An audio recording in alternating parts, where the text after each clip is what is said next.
actually, that's kind of funny because that's kind of one of my issues I have. I'm going to use that. We talk a lot about communication tonight, and I have two heroes in my life. They're my father and my grandfather. And my father bought me a computer in 1987, and he said that he brought it home and it was a big expense, and he's told me that I can only use it with my mother's permission. And so I waited until they finally went out to eat one night and took the thing apart. And then I did it numerous times, and I loved that computer. He ended up buying us 3 computers and never used one. In fact, he was adamant in saying he'd be the last man on earth to ever use a computer. Now, my grandfather was a farmer, and I grew up on his farm. And he drugged me out of bed to go work, go count cattle, pick corn, buck hay, and I hated every minute of it.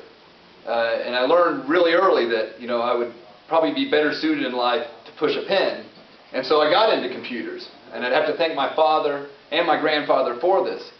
And that's what my basis, my career is in IT.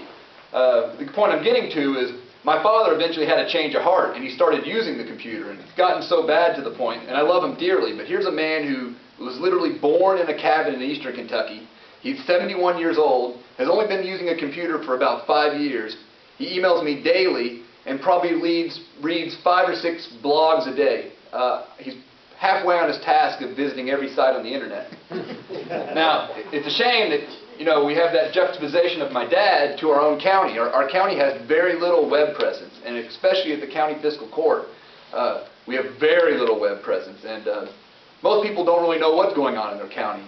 They know far more what's going on in Washington, D.C., and a little more what's going on in Frankfort. But our day-to-day lives in Nicholasville are affected more by the government than Washington, D.C.